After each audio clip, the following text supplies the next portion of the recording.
Good afternoon. Welcome to Witnessing Whiteness at UW-Madison. I'm Annette McDaniel. I really appreciate you being here. I work in the School of Human Ecology here at UW-Madison, and I am joined by my co-facilitator and White Accountability Partner, Emily Dickman, from the Office of Undergraduate Advising. A few technical things before we get rolling with our content today. We won't be monitoring chat during the presentation. So if you have questions for us, write those in the Ask a Question box on your screen, and our moderator will help us address some of those questions later in the session.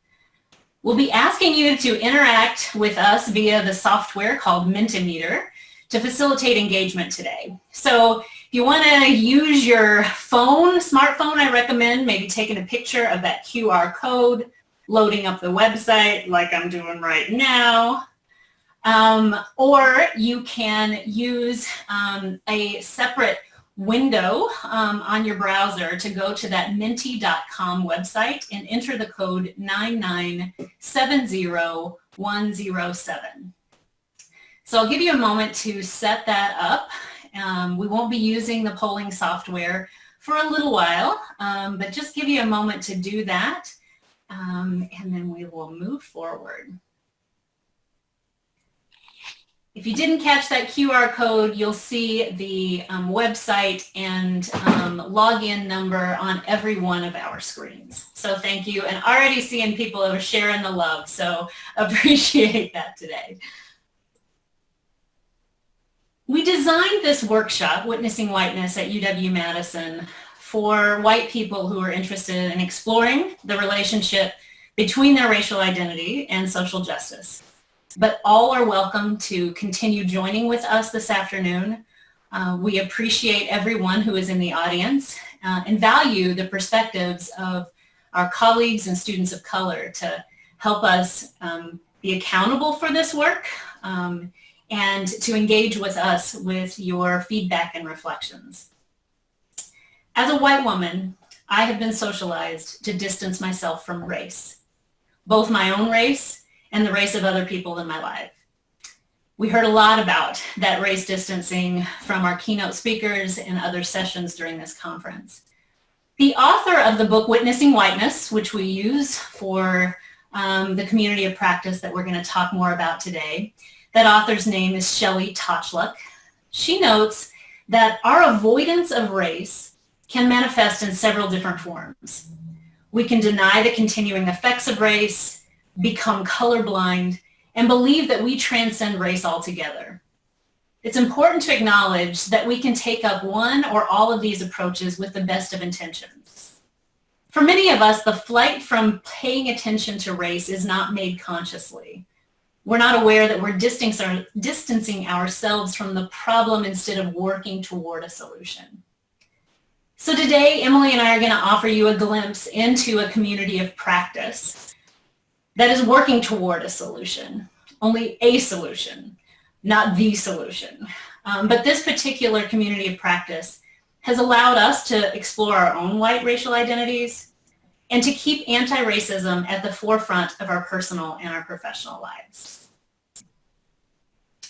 So several goals that we have for our time together today.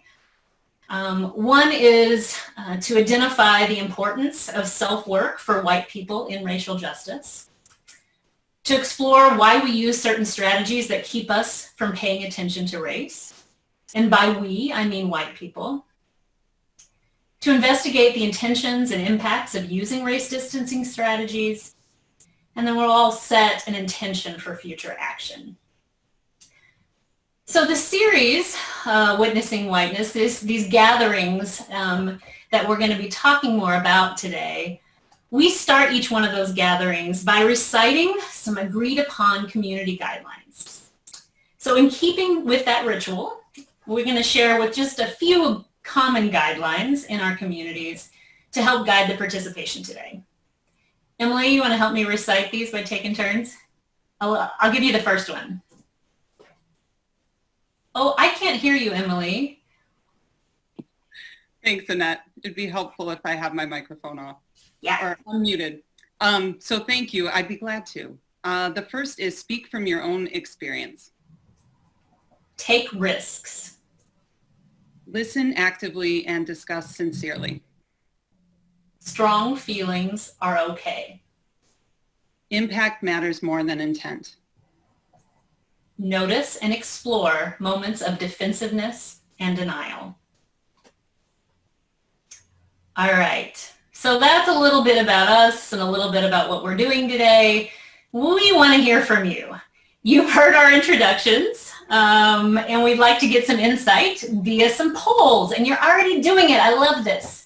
So this is your opportunity to grab that smartphone, vote on your Minty slide there. And looks like lots of folks were able to attend both of those keynote sessions. Emily and I too. I've got about 6 pages of notes from both of those sessions, and my brain and my heart are on fire. Excellent. All right. Seems like we have a clear winner, so I'm going to go on to the next poll. This one, we want to hear your own reflections. When you hear the word whiteness, what comes to mind? What word or words?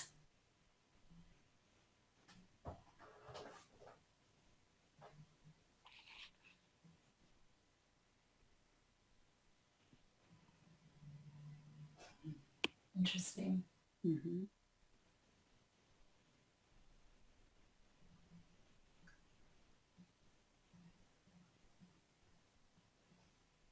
Mm-hmm.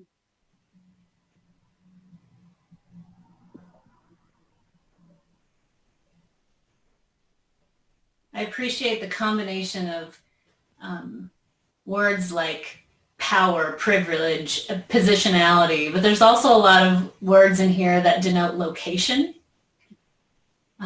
as well as some feeling words.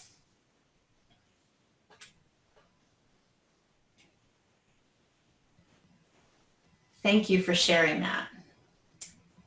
And speaking of feeling words, we talk a lot about feelings in our work in Witnessing Whiteness. So while you were listening to Dr. D'Angelo yesterday, which sounds like most of you were in attendance, what came up for you? What emotions? What were your feelings?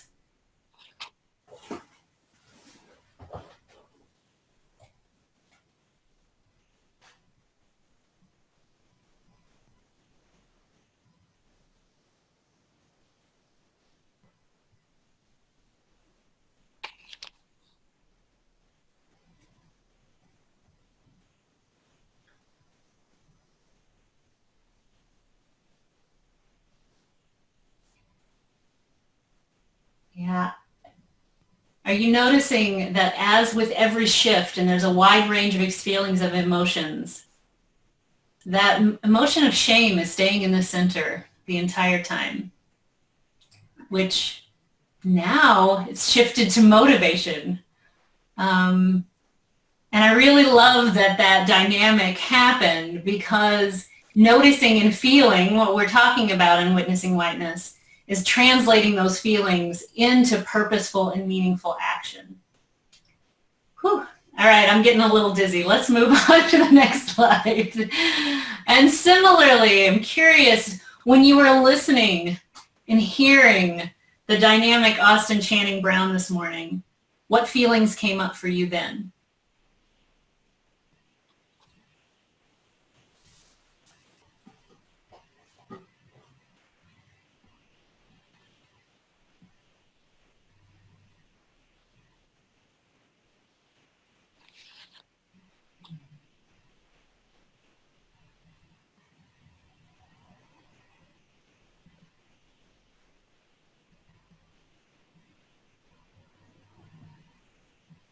Empowered and motivated, educated, inspired, hopeful, curious.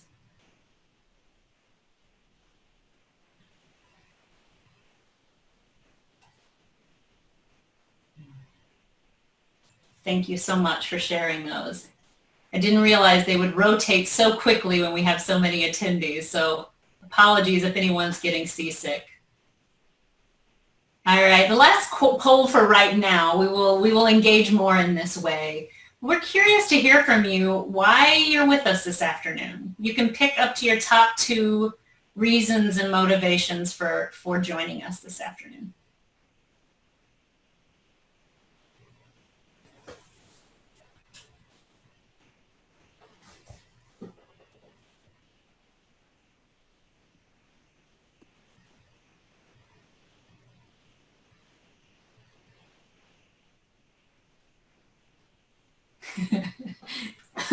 I really like that those little blue people are dancing together in those buckets of work. And feel free, if you want to dance anytime this afternoon, get up, shake it out. Emily and I might bust out in a move now and again. All right, this is helpful. Glad to know we will definitely be giving you some insight into witnessing whiteness and exploring that self-work in racial justice. I'm kind of surprised that more of you aren't skeptical about white accountability groups, but glad to see some healthy skepticism out there as well, because I certainly was quite skeptical before I started really doing serious work related to my own white race and in conjunction with other white colleagues and community members. So thank you all very much. And I will turn things over to Emily now. Thanks, Annette. Appreciate everyone engaging in those polls and giving us a sense of how you're feeling and some of the things you're thinking about as you start the session with us. I'm going to share a little more detail about what we'll cover today and then invite you to continue with us if you're interested in the things that we have to share, and also to step out if this isn't the session that you hoped it would be based on seeing the outline. So what we'll do today is share an overview of what is witnessing whiteness, where did it come from, how was it created. We'll do some reflection activities to give you sort of a sample of some of the things that are covered or offered in the group. Annette will share some past participant feedback, so you get a sense of how people who have gone through the series have named the things that it's helped them do. There'll be some Q&A, so do keep those questions coming. We're not monitoring the chat, but we have a wonderful moderator who's doing that. And at the end, they will share some of your questions with us. Then at the very end, we will offer some resources and next steps for folks who might be interested in getting engaged with a group like this. And finally, we will close with an activity that is also used in witnessing whiteness, and Annette will lead us through that. So that's what we have planned.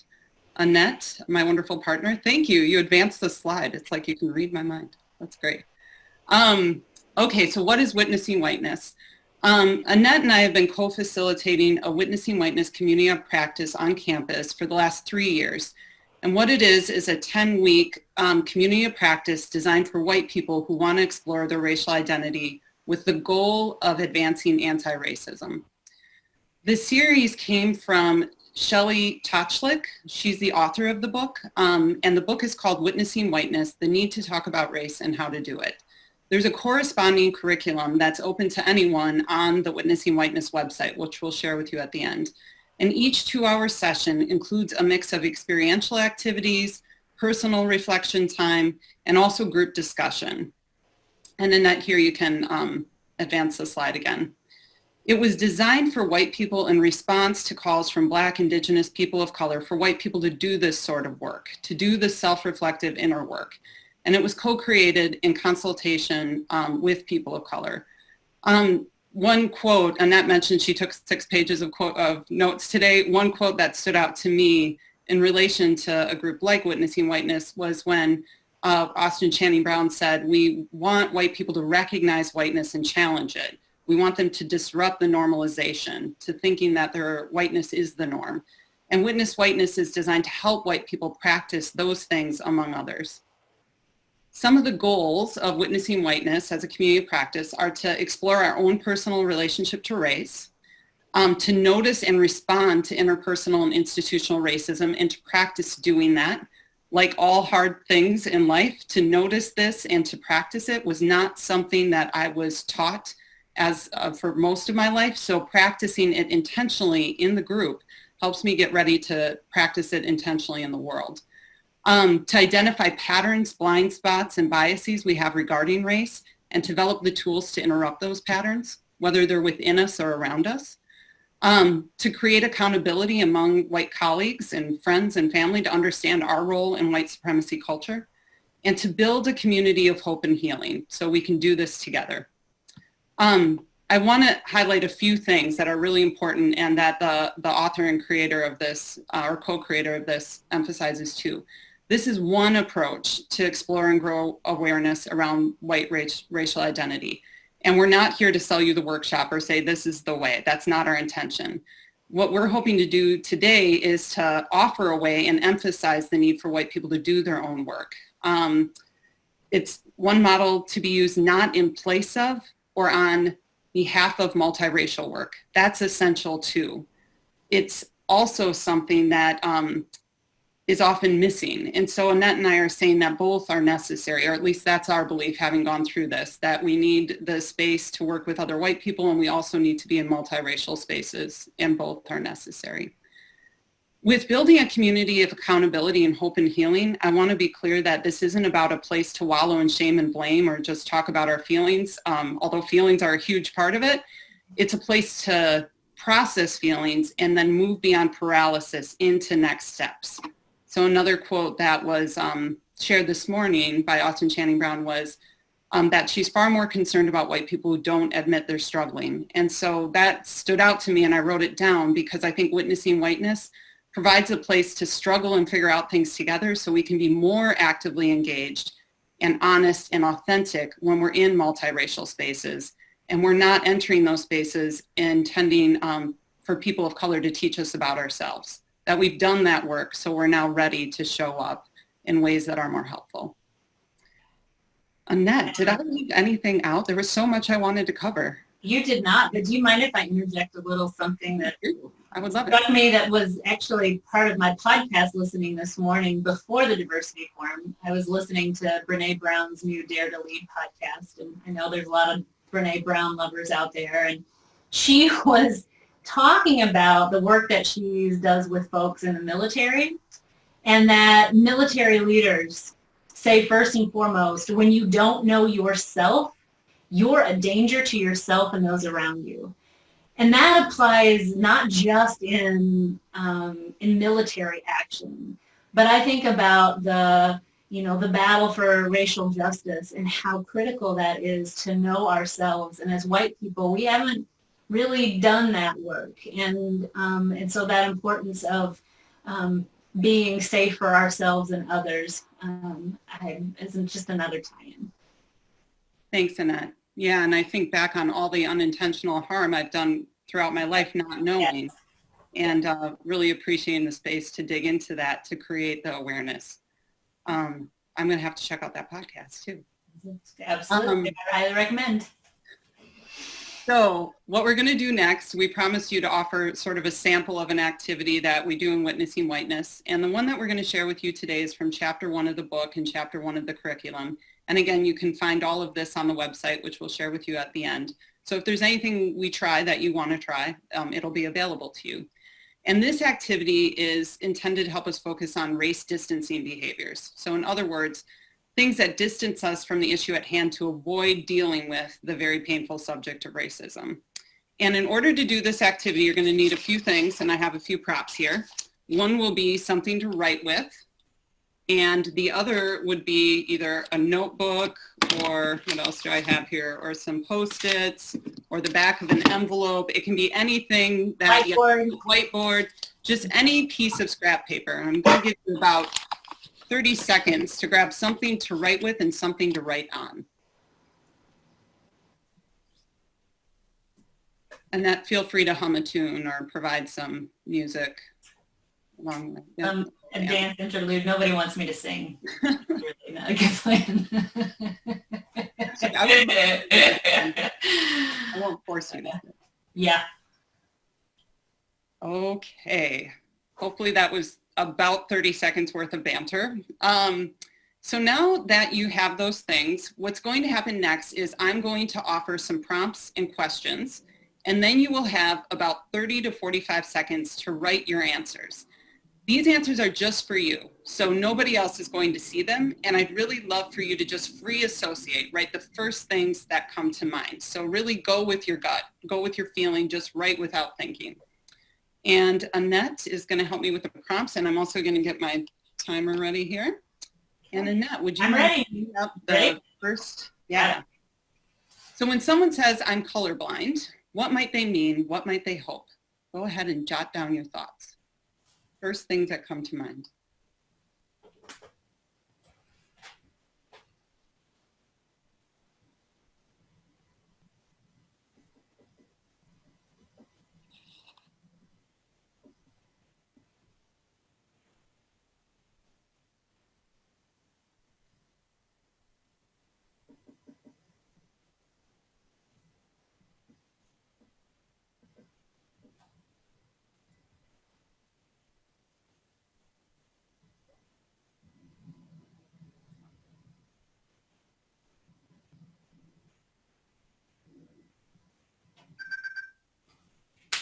Okay, we're going to go on to our next prompt. How might saying you are colorblind impact someone negatively, even if you meant it positively?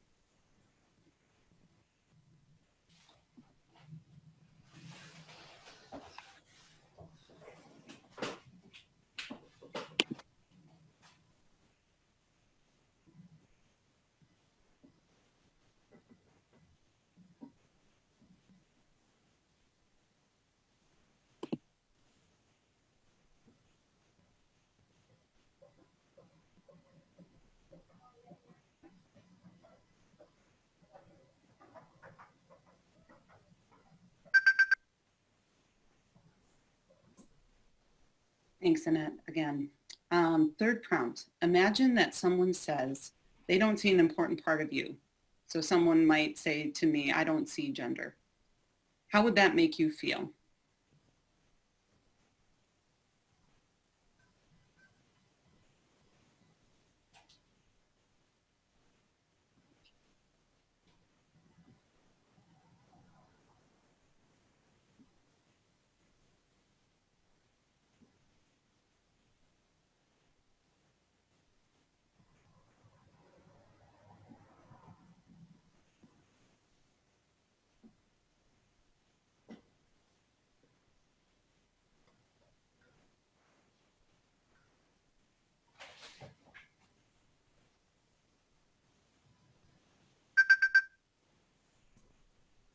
Thank you, Annette.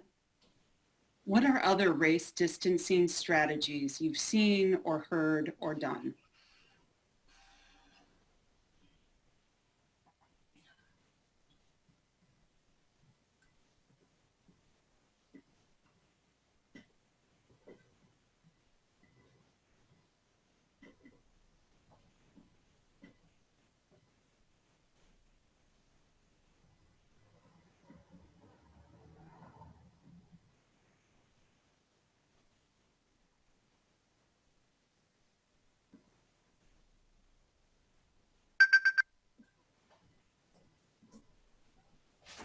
And this will be our last prompt.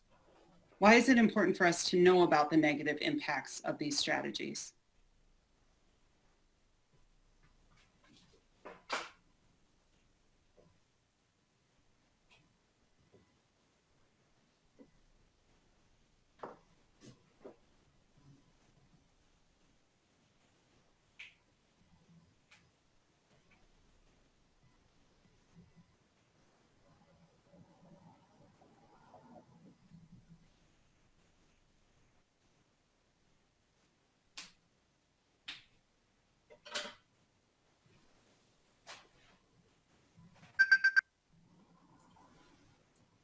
All right, thanks for taking that time for personal reflection in response to those prompts. So in Witnessing Whiteness, we will often take some time for personal reflection, usually writing or sometimes in our heads, thinking, meditating. And now we're going to ask what feelings came up for you while doing this reflection. Great, and you're using the Menti site, great.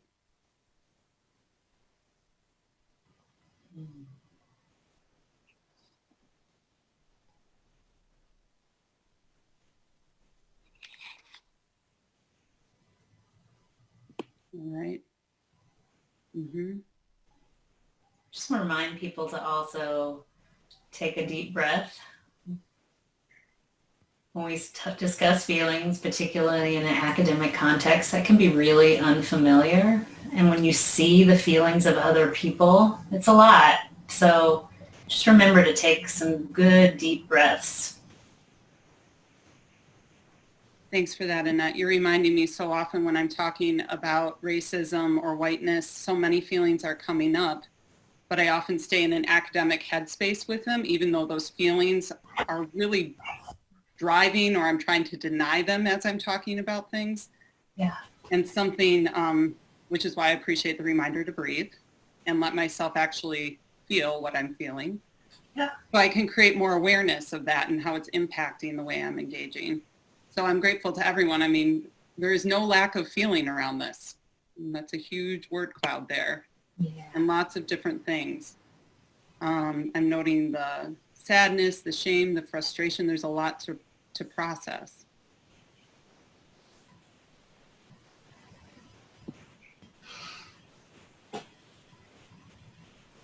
All right, this is all extremely important. And Annette, I am starting to get kind of the seasickness. Yeah, so we're ready to move. Right. Thanks, Emily. I wish there was a way I could slow it down, and there may be. I'm just learning, Minty. So anybody out there who wants to give me some tech advice for the future, I welcome it. And then we, in Witnessing Whiteness, often move from the reflection into the naming the feelings, and then what did you learn from the exercise? So what did you discover in doing that? And I believe there's a Menti. My Menti is not up on my phone right now, but I'm hoping that there is a Menti where folks can, there you are, coming through. And we are not alone. Yeah. Okay. Yes. Mm-hmm. Yeah. One of the things that's really been helpful for me in this work, Emily, is that recognizing, uncovering some of the things that live deep within me that have been too shameful to admit, mm-hmm. and knowing that other people feel similarly or have similar experiences, and working together to really resolve that and work toward action. Yeah. And you know, Annette, that reminds me when before we did Witnessing Whiteness together, I remember calling Annette because I had had an interaction where I did unintentional harm when I was speaking with a woman of color, and I felt so much shame and guilt about it and wanted a place to process. And based on other conversations with Annette in the past, I called her up and just said, these are all these feelings that are coming up for me, and can you just help me talk it through so I know how to move forward in a way that's helpful, and I don't just stay in the shame and blame space where then I can be a problem to myself and everyone else if I stay there. And so when Annette announced me at the beginning as her white accountability buddy, she continues to be that for me. And I think knowing that we could have conversations about feelings like that helped me trust that we could do this sort of work together too. Thanks, everyone, for everything that you shared.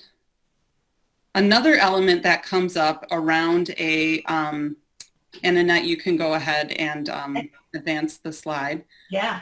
That we do in Witnessing Whiteness is then talk about, after we sort of process the feelings, the intent and the impact, especially with these race distancing behaviors.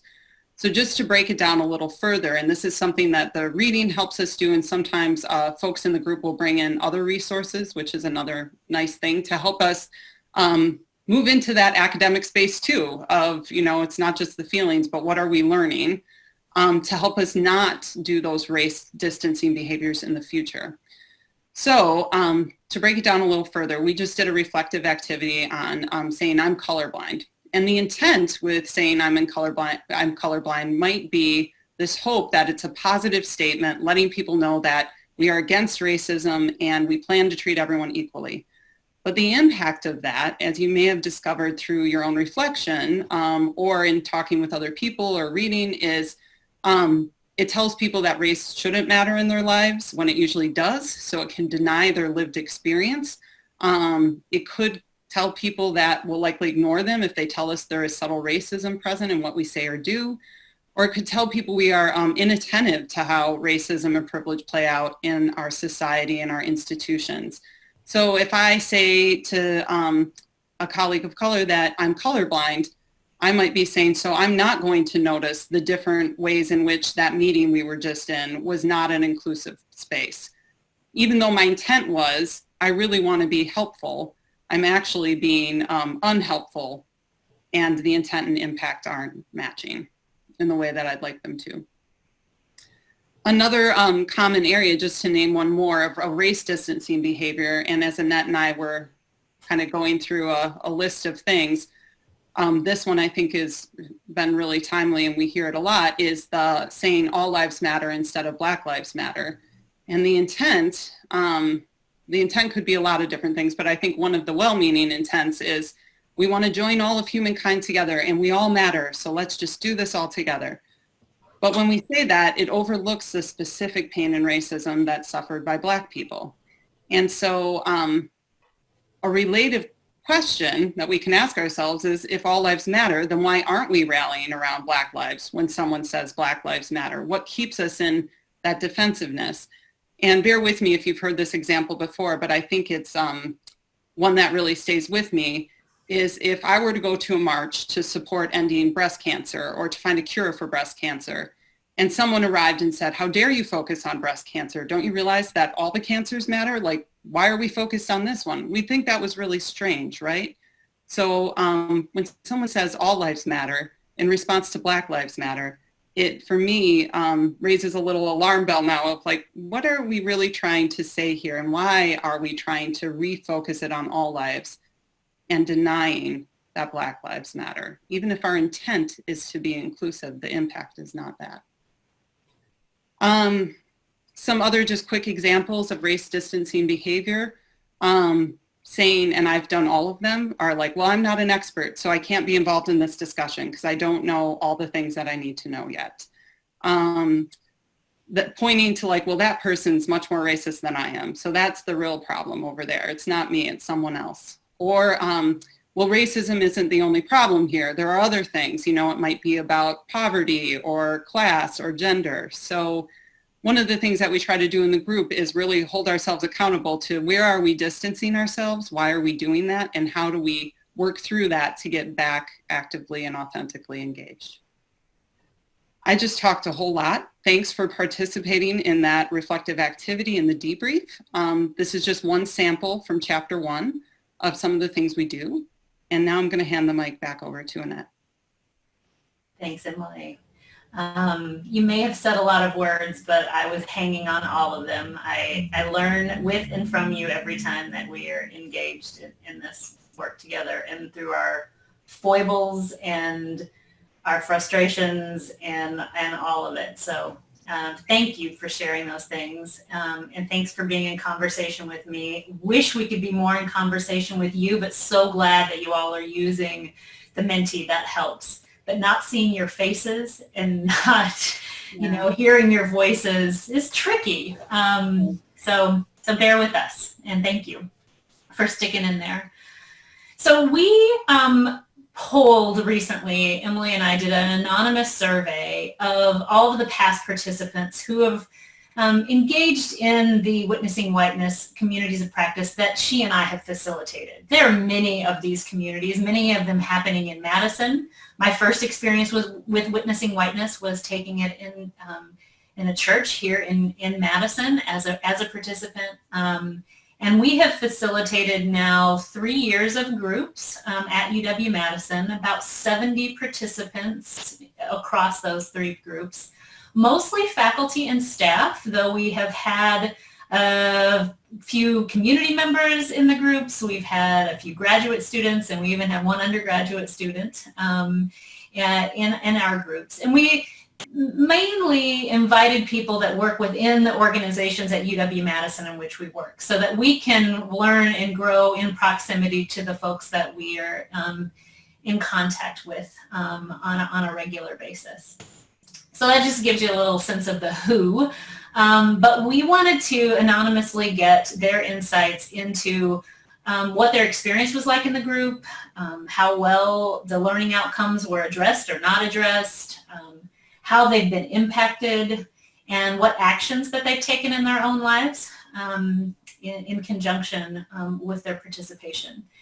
And there's several themes that emerged and certainly resonate with me and my own learning and taking away from my own experience. And one of those themes was the importance of taking responsibility for our own education regarding race and racism, and not relying on Black, Indigenous, and people of color to do that teaching to us. And seeking out more learning as a result. So lots of people have kind of developed a hunger for learning more about the history of race, and particularly of whiteness in the U.S. A history that I certainly was not taught in school and had to take that responsibility for teaching myself.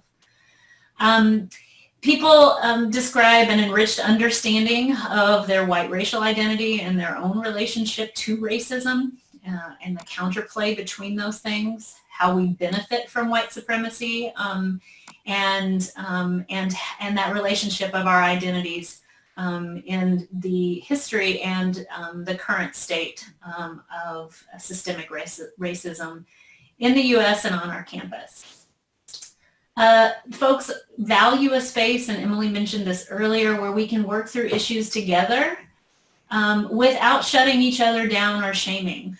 I have done a lot of judging and shaming of white people in my life. Me too.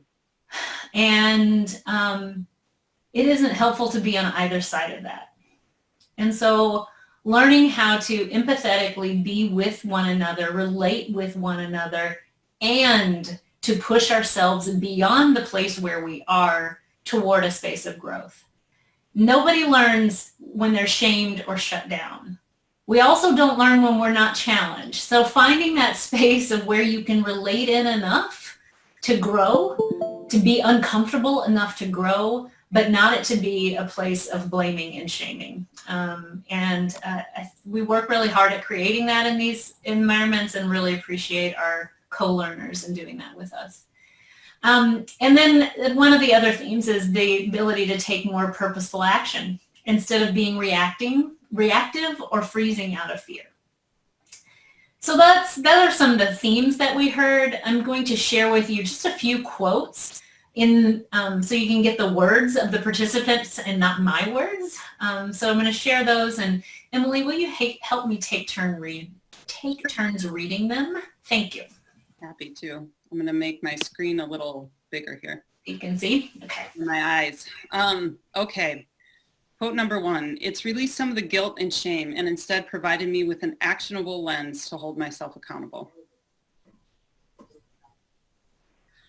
I continually think about my role in racism and take actions to increase my knowledge of racism and promote a more equitable and just culture. More confidence in discussing issues of race in my daily life and in exploring ways to do anti-racist work beyond just calling other people out. Right on.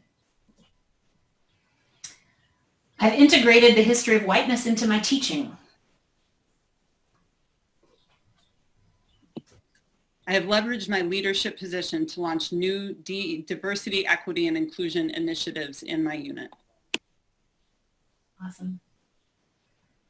So that's a little bit about what this thing is, what this one tool, this one strategy for exploring whiteness and its relationship to racism.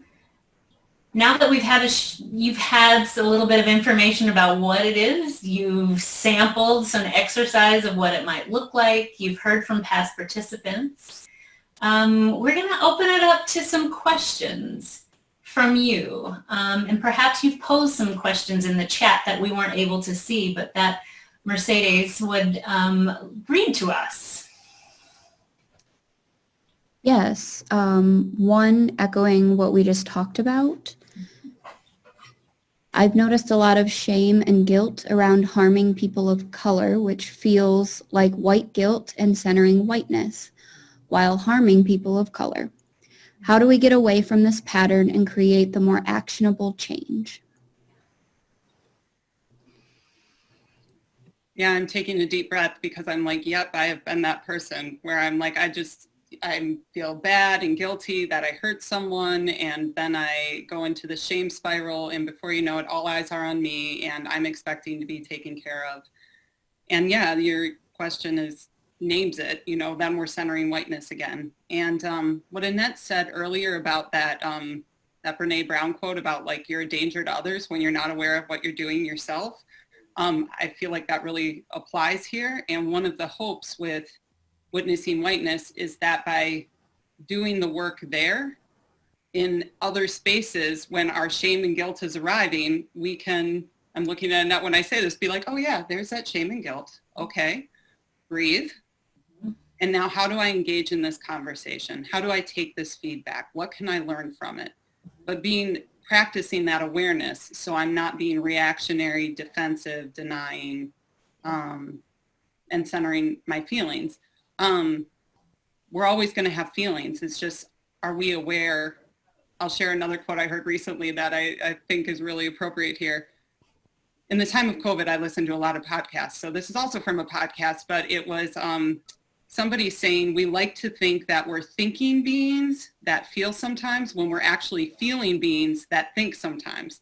And I think that's so, so true in anti-racism work. And so acknowledging the feelings and knowing that they're driving the action.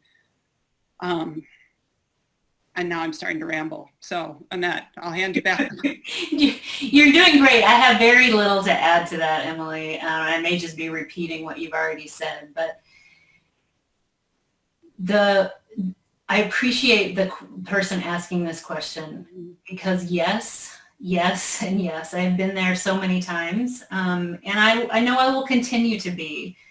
But what I'm noticing is, in my own capacity, is to be able to notice and reflect and feel those feelings of shame and guilt. They haven't gone away in my body with practice, but noticing how they feel, noticing them before I have mental awareness of them, noticing them in my body, and then pausing and doing something different with that emotion than what I have been taught and conditioned to do. And I was looking for the quote that I heard from Dr. Gittens yesterday when she was posed the question of, like, what do you want from white folks when you provide them with feedback? And so maybe that feedback is direct, or maybe it's just something that's happening that's triggering that shame or guilt. And it's to pause, to listen, to reflect, and to own.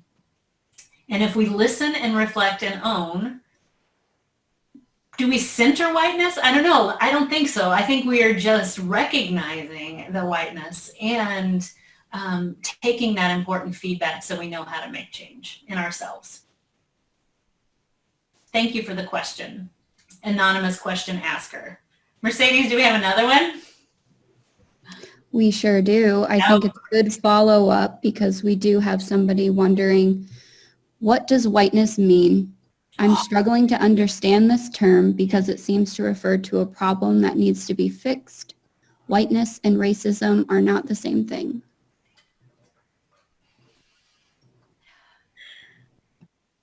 They are not. Mm-mm. Do you have words on the tip of your tongue for this one, Emily? Well, I'm just going to share what first popped into my mind. I remember the first time I was in a room where somebody asked me to define white culture, and I was like, I don't know how to do that. In the same way that a fish doesn't know it's swimming in water, it's like I so appreciate the question, because I'm like, what is it? And it's like having to struggle with that a lot. Mm-hmm. Yeah. The things that come to mind for me too, and yes, do I have a textbook description at my fingertips for whiteness? I do not right at this moment. But there is a big difference between being white and whiteness. And whiteness is that water that we swim in. It's the cultural norms that, as Robin DiAngelo told us yesterday, that have this expectation for universality, normalcy, that it is just the being, and how that influences our thinking and our patterns and our behaviors. So no, whiteness is not racism. Whiteness and a white individual are different. So loving and accepting the person in all their forms, including myself, and examining this broader culture of the racial education that I was brought up in as a white person and how I benefit from that, and how that that cultural norm of whiteness maintains the status quo, which part of that status quo is racism, but whiteness and racism are not the same thing. I wish I could ask the question asker if that got close to what we were looking for, but I can't. So should we go on to the next question? Yep, let's see. How about one or two more, Mercedes? Sure. How do you create change in systems to work on disparities, but that might not acknowledge white supremacy or systematic racism?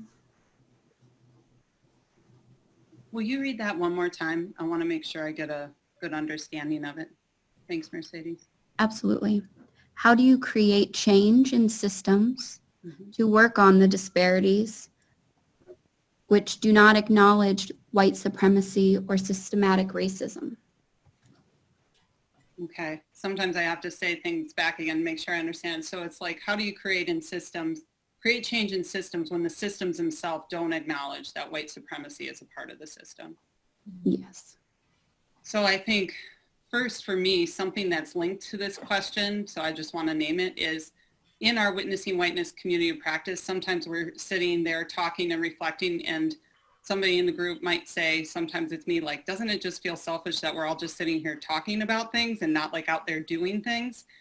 And then I often come to the realization, if I'm not talking about the things here and processing the feeling, my ability to go out and change those systems is not at the height of its power. So it's sort of like an athlete saying, I'm never going to practice, I'm just going to show up for the game. It's like, we got to practice and train and condition. And part of that conditioning, I think, speaks more directly to the question is, how do we develop our awareness of the white supremacy within the system? So then we can name that it's a part of the system. And then we can figure out, okay, now that we have named that, we recognize it, we see it. Now, how do we make a change? An example of this, I work with advising. I remember talking with a colleague a number of years ago. I've been doing advising work for like 20 years, where I was like, we keep setting up these programs and, students of color so rarely come. And I'm just not understanding why they're not coming. We're doing the outreach, this and that. And then the colleague very helpfully gave me the feedback of like, this space doesn't feel like it belongs to them. This is set up. They didn't use these words at the time, but this whole system is designed for white people's comfort. It is not set up in a way that feels open and inclusive. It's centering whiteness, a term that you've heard us use a couple times today. And so that might be one example or way where I was like, oh, okay, so whiteness is being centered here. How would we flip the model? How would we change it? And what we decided to do was offer the program in a space that did feel like it belonged to students of color, a space that they shared, that they created, and that we could come to them in a space that felt like it belonged to them. I hope, again, it's hard to not have the back and forth, to just be talking into the camera on my computer, but I hope that answers the question, at least in one small way. It was satisfying to me in one small way, Emily. So thanks, Annette. I'm the audience of one. Biased, though. Just a little biased. I am. I'm a lot biased in many, many ways. And one of those biases is on display right now. How about one final question, Mercedes? And then we'll move into the last pieces of our session together. I think this is a great question to end on. Thank you. How do you create change within yourself when your family, community, workplace are all white? How do you expand relationships with people of color without tokenizing them?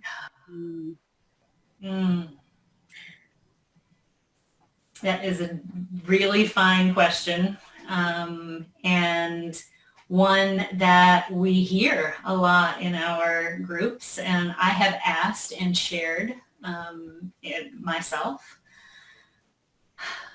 So the first part of that question of how do you create the change in yourself? And to me, that is also where the answer lies. Because as we heard from both of our keynotes, that proximity to people of color is not what educates. Like, that is not enough education in and of itself. And so sometimes I think that it's the flip side of, like, the people can use, the white folks can use the excuse of, like, but I have Black friends, I'm not racist. Or I lived in New York, I love that one, but I'm not racist. You know, like, the flip side is, just because you have proximity doesn't mean that you're doing the self-work, and it's not a dependency for the self-work. And so you can get started on your own. And as I learned from one of my teachers, Kathy Obear, if anybody's had a chance to learn with her, she's brilliant. And she talks about self-work being action. It's not enough action. It's not all of the action, but it's an important starting point for that action. And so through study and reflection and the kinds of things that we mirror in this community of practice, I think is one step in leading toward the change that you're seeking. And I appreciate that you're seeking that internal change. Anything that you would add, Emily? Just appreciation for the question. And I think about how often I have failed in this regard, where I show up and have, asked people of color to be my teachers, and tell me everything about you, and really, doing that interrogation of, like, I want to learn. And this morning, appreciating and watching the keynote, Austin Channing Brown, and watching the chat, how often people were like, Google, look things up, read, and then you can show up in a way that demonstrates, and as you build relationships of trust and more authentic relationships, hopefully that will help, like I have taken some responsibility for my own learning. Exactly. And the wealth of opportunities that we have at our fingertips now, certainly Google, but we both mentioned podcasts. I happen to have mentioned a white podcaster in my example, but I curate, most of my podcasts are by and for Black, Indigenous, and people of color, so that I can have that lens and have that input in my life, so that, I don't have to rely on, again, that proximity for my own learning. All right. One more thing that I think is really important. You will mess up. I continue to mess up. And I think part of white supremacy culture is this, like, we need to be perfect and find the answer. And that's another race distancing behavior that when I find myself doing that, I have to remind myself, okay, I'm going to make some mistakes. Yep. Yes, you are. And yes, I am. Thank you for the questions, participants, and thank you, Mercedes, for curating those and sending us some really great ones. Appreciate that very much. So we have a few more things to do in our time together, including some resources for more learning. Yeah, so 2 websites here. One is the Witnessing Whiteness, the national website created by Shelley Tochlik. And then the second website is, it centers on the Witnessing Whiteness workshop, but it's also different groups in the community and facilitator support in the community. So if you're attending this session today and you're thinking, okay, maybe this is something I want to try out, all the tools are there. Check it out. And the next thing, thanks for advancing the slide, Annette, is a call to action. So a few times I think you've heard us reference that Witnessing Whiteness isn't just a place to, stay and talk about our feelings. It's intended to also feed action, mindful action, thoughtful action. So what is something you plan to do, and that's all of you out there, to further your own anti-racist practice in the next 2 weeks? So we made it 2 weeks, something that you can do in 2 weeks. Write it down for yourself, and then share your idea with others by typing it into the Menti.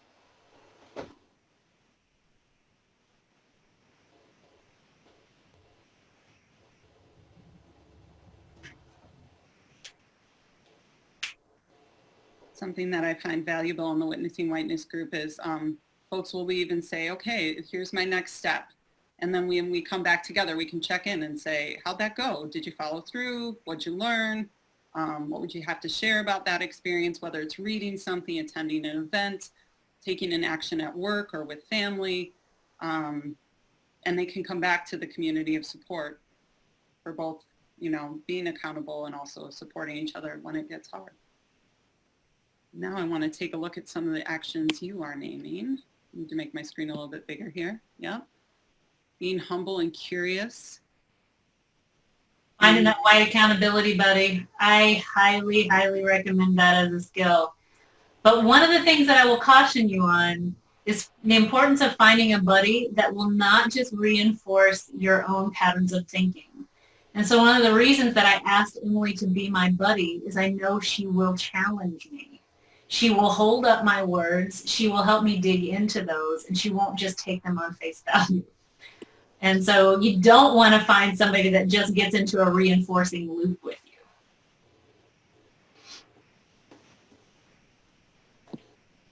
Thanks, Annette. I like that you do that for me too.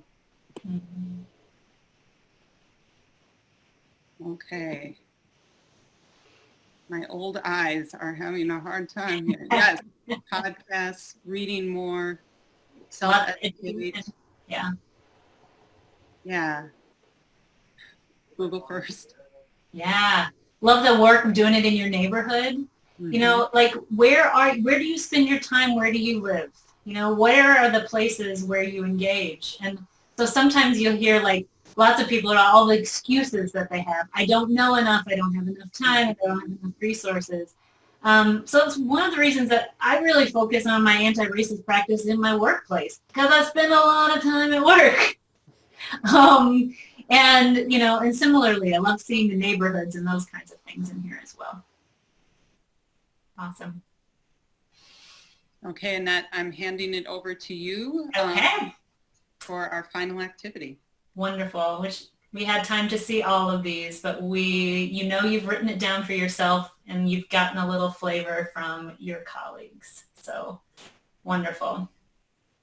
Okay, so we're on the home stretch and we're going to close the session today with a guided meditation. And meditation is one of the many tools that we use in Witnessing Whiteness.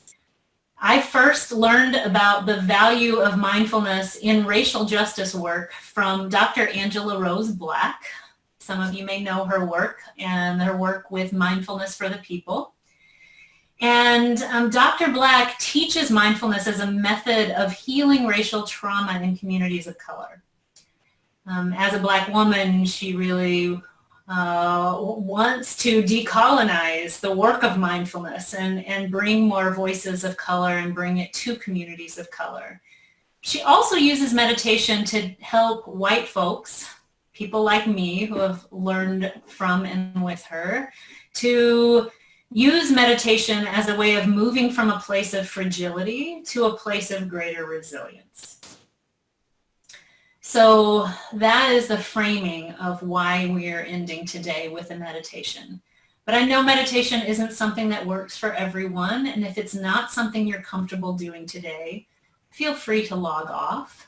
I also recommend that you kind of close off that chat and get yourself in a comfortable space so that you can really take advantage of this reflection and breathing time. If you are leaving, thank you for being with us. Appreciate your presence. And if you're staying, we'll spend about 6 minutes closing out with a guided reflection before we close. Okay. The piece I'm going to read you is from Rhonda McGee's book called The Inner Work of Racial Justice. The piece is called From Place to Ground. So take whatever position works for you for meditation, whether that be seated, standing, or lying down. Bring awareness to your body in this moment. Feel the connection between your body and the ground. Take a few breaths to ground yourself intentionally in the here and now.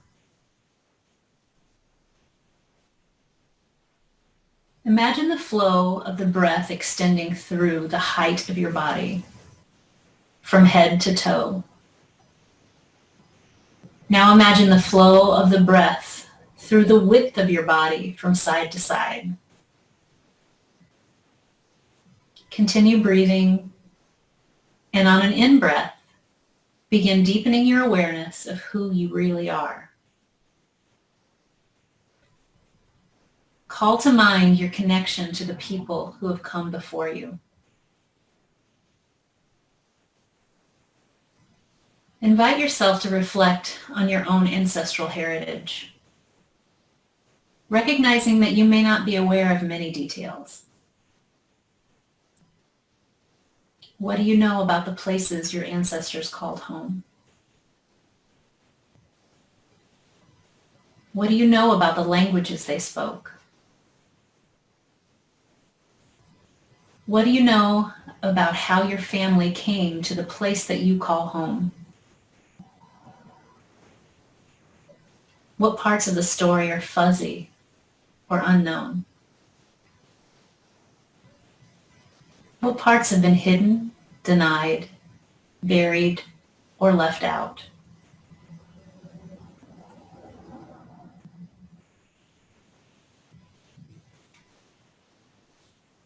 Allow yourself to feel what comes up for you as you engage in this reflection.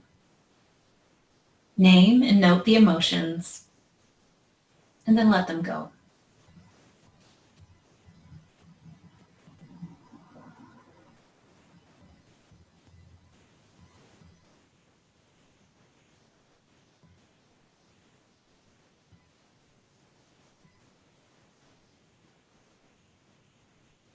Now consider the actual community in which you live. For now, think of this as one aspect of your place in the world. Consider the fact that every person in that community is a member of a broad, rich lineage within human history. And see how those differences pale in comparison to the things the community members share in common.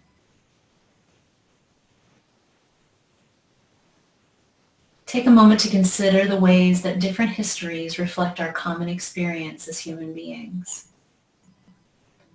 Dwell on that for a few moments as you continue breathing.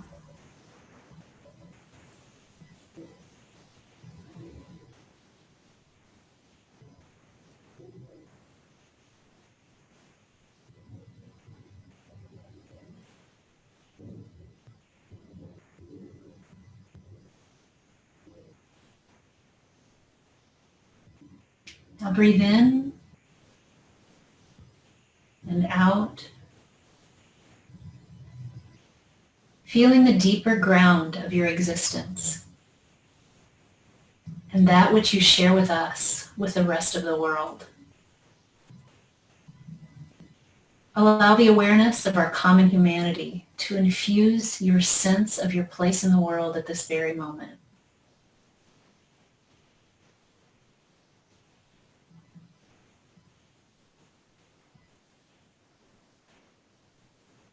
On the next in-breath, call to mind what you know about one unique aspect of your lineage. And on the next out-breath, release what you know. And just sense into the common experience of breathing that all human beings share. Continue this cycle, breathing, and alternatively considering aspects of your place in the world and the deeper ground of your human existence, all held by the ocean of awareness.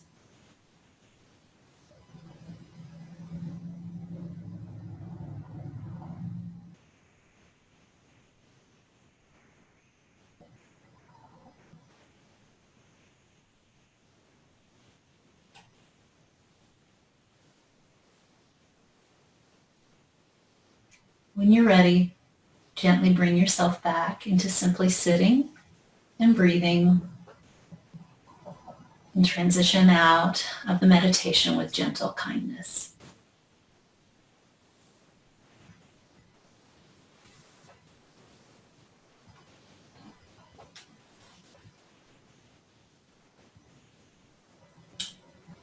I felt your presence with us today, even though I couldn't see you.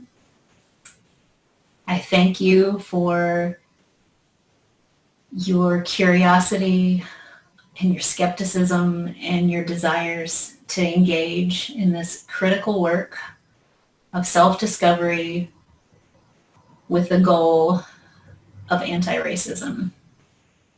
And thanks to my partner, Emily, for holding me accountable and for helping me be brave. And y'all know how to find us. So you got our names and our email addresses. So, reach out if you have questions or want to chew on something that you heard today. Thank you. Thank you. Be well.